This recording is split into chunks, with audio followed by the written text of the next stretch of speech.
Kembali lagi bersama channel kita semua. Jika Anda suka, jangan lupa komen, like dan subscribe, share juga bila Anda berkenan. Selamat membaca dan mendengarkan. Perintah Kaisar Naga, bab 3687-3689. Siapa orang ini? Melihat Zeke, Yara sangat bingung. Master Sekte Jiang juga penuh keraguan. Dia melihat bahwa bukan Dev yang tersingkir, tapi orang asing. Ketika Yakub melihat Zeke, dia sedikit terkejut. Dia mengenal Zeke, tapi bagaimana leluhur keluarga Ning ini bisa muncul di sini? Master Sekte, inilah orang yang memulai tantangan. Sekarang dia tersingkir oleh tabu dan gagal. Setelah melihat Zeke, tetua dari Sekte Iblis Surgawi berkata kepada Noah. Ketika Noah mendengar ini, dia merasa putus asa. Awalnya dia berharap Zeke bisa membantu mereka mengeluarkan teknik intensif, tapi sekarang gagal. Noah sama sekali tidak menaruh harapannya pada Dev. Lagi pula, Dev sangat lemah saat memasuki gua. Dia baru saja mengalami pertarungan sengit dan tidak mungkin dia bisa menerobos tabu di dalam gua. Zeke juga terlihat jelek saat ini, dia baru saja terlempar oleh kekuatan yang tidak bisa dijelaskan, yang membuatnya merasa sedikit tidak nyaman. Zeke sangat bingung, mengapa Dev bisa mendekati Sleep Giok dengan mudah, tetapi dia langsung terlempar. Dari segi kekuatan, dia jauh lebih kuat dari Dev.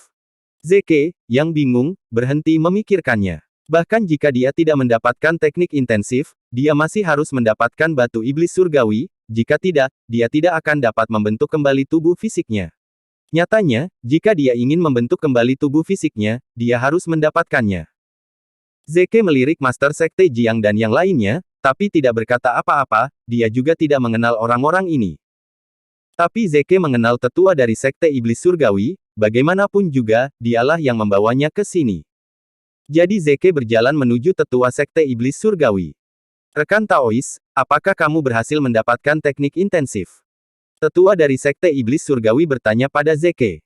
Zeke menggelengkan kepalanya dan berkata, tidak. Maafkan aku, jika kamu tidak berhasil, Sekte Iblis Surgawi kami tidak akan punya apapun untuk diberikan kepadamu. Silakan pergi. Tetua dari Sekte Iblis Surgawi berkata dengan sopan. Tapi Zeke mengambil satu langkah ke depan dan berkata dengan sedikit dingin di matanya, bahkan jika saya tidak berhasil, saya masih menginginkan batu iblis surgawi, jadi saya harap Anda dapat memberikannya kepada saya. Tetua dari Sekte Iblis Surgawi tercengang, dan kemudian melihat ke arah Noah. Rekan Taois, Sekte Iblis Surgawi kami memiliki aturan Sekte Iblis Surgawi. Bagaimana mungkin Anda menginginkan batu iblis surgawi jika Anda tidak berhasil? Noah mendengus dingin. Siapa kamu? Zeke memandang Noah. Ini adalah Master Zeng dari Sekte Iblis Surgawi kami. Tetua dari Sekte Iblis Surgawi memperkenalkan. Ketika Zeke mendengar ini, dia memperhatikan dengan cermat Noah, yang berada di alam kesengsaraan transendensi tingkat 8. Hal ini membuat bibir Zeke melengkung. Kenapa tidak mungkin? Setelah Zeke selesai berbicara, dia tiba-tiba mengambil tindakan terhadap tetua dari Sekte Iblis Surgawi di depannya. Tetua dari Sekte Iblis Surgawi tidak punya waktu untuk bereaksi sama sekali, dan dikirim terbang oleh telapak tangan Zeke. Hanya dengan telapak tangan ini, tubuh tetua Sekte Iblis Surgawi meledak di udara, menyebarkan hujan darah. Melihat situasi yang tiba-tiba ini, semua orang tercengang. Tidak ada yang menyangka bahwa Zeke tiba-tiba mengambil tindakan, dan setiap kali dia mengambil tindakan, itu akan menjadi gerakan mematikan, dan tanpa ampun. Noah melihat kakaknya dibunuh, setelah tertegun sejenak, dia menjadi geram dan aura di tubuhnya terus meningkat. Banyak murid Sekte Iblis Surgawi sepertinya merasakan aura Noah, dan mereka juga berlari mendekat. Lusinan murid Sekte Iblis Surgawi mengepung Zeke, tetapi tidak ada sedikit pun kepanikan di wajah Zeke. Beri aku batu iblis surgawi, dan Sekte Iblis Surgawimu akan hidup dengan baik. Jika kamu tidak memberikannya kepadaku, orang mati itu sekarang akan menjadi takdir dari Sekte Iblis Surgawimu. Zeke berkata dengan tenang. Sekte Iblis Surgawi kami bukanlah tempat di mana Anda bisa bertindak liar. Noah sangat marah, dan sebuah bayangan perlahan muncul di belakangnya, dan kemudian bayangan itu memadat menjadi raksasa setinggi beberapa kaki. Raksasa itu memegang vajra dan memakai mahkota emas ungu, wajahnya sangat garang, seperti setan besar. Transformasi iblis. Ketika Master Sekte Jiang melihat pemandangan ini, dia tidak bisa menahan diri untuk tidak berseru. Guru, apa itu transformasi iblis? Yara bertanya dengan rasa ingin tahu. Ini adalah keterampilan rahasia dari Sekte Iblis Surgawi. Sekte Iblis Surgawi selalu bertahan di Gunung Iblis Surgawi. Ia telah mampu eksis di kedalaman Gunung Iblis Surgawi selama ribuan tahun karena transformasi Iblis Surgawi. Menurut legenda, iblis yang muncul dalam transformasi ini adalah penjaga Sekte Iblis Surgawi, dan juga iblis yang menekan Gunung Iblis Surgawi. Karena perlindungan iblis ini, Sekte Iblis Surgawi dapat bertahan selama ribuan tahun. Master Sekte Zeng selalu menggunakan jurus spesialnya. Sepertinya dia tahu bahwa pihak lain akan sulit untuk dihadapi. Master Sekte Jiang menjelaskan. Setelah Yakub mendengar ini, dia tidak bisa menahan senyum dalam hati. Bagaimana mungkin iblis besar ini menjadi orang yang ditekan oleh Gunung Iblis Surgawi, apalagi penjaga Sekte Iblis Surgawi? Iblis yang ditekan di bawah Gunung Iblis Surgawi ini adalah Raja Iblis Awan Merah dalam pikiran Dev. Namun, legenda semacam ini seharusnya disebarkan oleh Sekte Iblis Surgawi sendiri, hanya untuk meningkatkan reputasi sekte mereka. Nah, kamu terkutuk karena membunuh sesepuh dari Sekte Iblis Surgawiku dan mencoba merebut batu Iblis Surgawi. Kami akan membiarkan monster raksasa penjaga dari Sekte Iblis Surgawi, mengambil nyawamu hari ini. Setelah Noah selesai berbicara, monster raksasa di belakangnya melompat dan membanting Vajra di tangannya ke arah Zeke. Dengan tubuh beberapa kaki, Zeke seperti semut di depan monster raksasa ini. Tapi Zeke justru tertawa saat menghadapi monster raksasa itu. Sungguh penjaga sialan, itu hanya tipuan. Inikah cara Sekte Iblismu bertahan? Zeke mencibir, tubuhnya menghilang seketika, dan kemudian muncul di udara. Tubuh kurus Zeke menghadap monster raksasa itu secara langsung, dengan tatapan jijik. Segera setelah itu, kabut hitam muncul di tangan Zeke, dan terdengar semburan jeritan melengking di kabut hitam. Kabut hitam ini dibuang oleh Zeke dan langsung berubah menjadi hantu yang ganas. Hantu ganas ini seperti bintang jatuh, menuju ke dada monster raksasa itu. Suara mendesing. Sesaat, Vajra di tangan monster raksasa itu masih berada di udara, namun tubuhnya telah ditembus oleh hantu ganas. Setelah jeda sebentar, monster raksasa itu tiba-tiba mengeluarkan suara gemuruh. Kemudian tubuh besar itu meregang dengan keras, lalu menghilang. Zeke turun kembali ke tanah dan menatap Noah dengan tenang. Saat ini, Noah mengeluarkan darah dari sudut mulutnya, dia tidak menyangka bahwa Zeke tidak dapat menahan bahkan salah satu dari keahlian uniknya. Serahkan batu iblis surgawi, aku tidak perlu membunuhmu, kalau tidak aku tidak akan membiarkan gunung iblis surgawi tetap utuh. Hati Zeke sangat bengkak saat ini.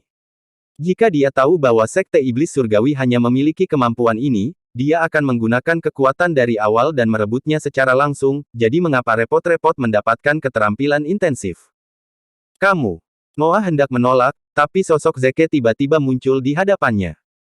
Aku melihat Zeke mencubit leher Noah, dan berkata dengan tatapan tajam di matanya, serahkan batu iblis surgawi, atau mati, pilihlah. Noah merasakan aura menakutkan di tubuh Zeke, dan tubuhnya gemetar tanpa sadar. Dia percaya bahwa selama dia berani mengatakan kata, tidak, Zeke akan membunuhnya tanpa ragu-ragu.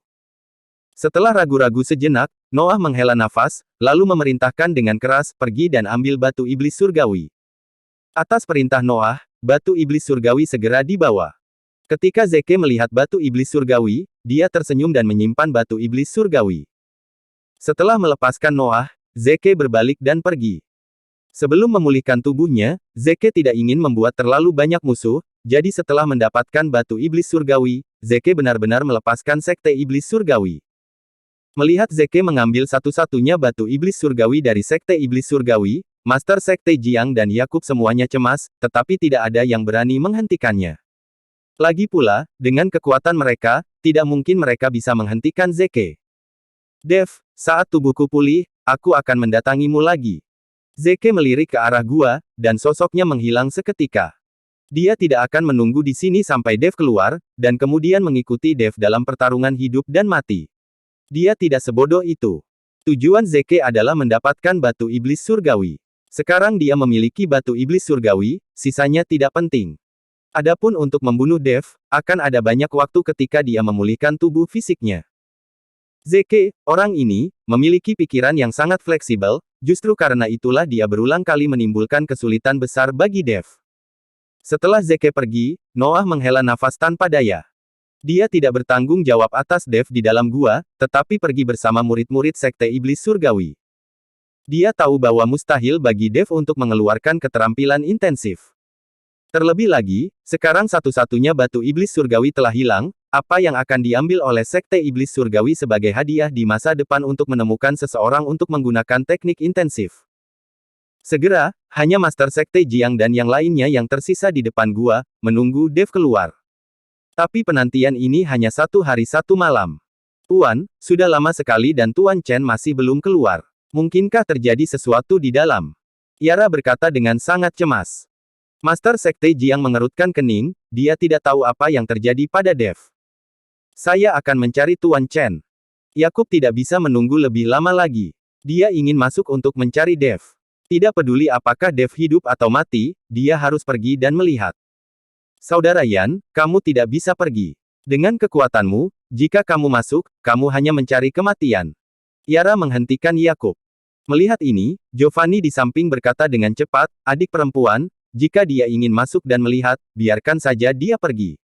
Jika ada bahaya, dia bisa keluar secepatnya. Selain itu, Master Zeng juga berkata bahwa dia hanya akan tersingkir oleh tabu itu, dan tidak mengancam nyawa. Giovanni ingin Yakub masuk, jadi lebih baik Yakub mati di dalam.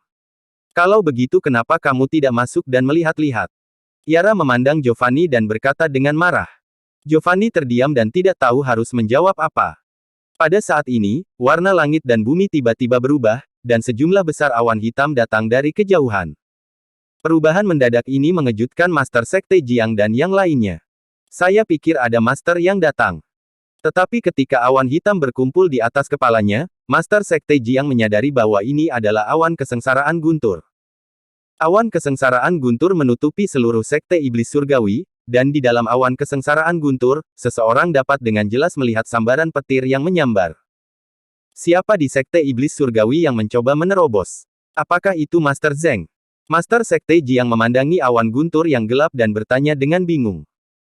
Semakin tinggi wilayahnya, semakin kuat awan kesengsaraan guntur, dan kesengsaraan guntur akan semakin kuat. Melihat awan kesengsaraan guntur ini, itu pasti Master Alam Kesengsaraan Transendensi yang membuat terobosan. Pada saat yang sama, di aula utama Sekte Iblis Surgawi, Noah sedang minum dengan sopan. Satu-satunya batu iblis surgawi juga diambil. Sekte Iblis Surgawi mungkin tidak dapat bertahan di masa depan. Master, seseorang sedang membuat terobosan, dan ada banyak awan guntur yang melayang di langit. Seorang murid dari Sekte Iblis Surgawi berlari mendekat dan berkata kepada Noah. Siapa yang menerobos? Noah tertegun dan bergegas keluar untuk memeriksanya. Bagaimanapun, dia adalah Master Sekte, dan dia ingin tahu siapa yang mencoba menerobos di Sekte Iblis Surgawi, tetapi dia belum menemukan bahwa ada murid Sekte Iblis Surgawi yang ingin menerobos. Melihat awan guntur hitam di langit, Noah juga tercengang. Dia benar-benar tidak tahu siapa yang membuat terobosan di dalam Sekte Iblis Surgawinya. Dan melihat skala awan kesengsaraan guntur ini, seharusnya dia adalah Master di alam kesengsaraan transendensi yang membuat terobosan. Semua murid Sekte Iblis Surgawi berlari keluar dan memandang ke langit dengan tidak percaya. Pada saat ini, seluruh Sekte Iblis Surgawi menjadi sangat gelap. Di dalam awan kesengsaraan guntur, sambaran petir yang tak terhitung jumlahnya bergerak bola-balik, seolah-olah mereka sedang mengumpulkan kekuatan, menunggu bencana guntur tiba. Gemuruh. Tiba-tiba, suara memekakkan telinga datang dari langit, dan kemudian kilat yang tak terhitung jumlahnya di awan guntur mulai berkumpul. Bersambung.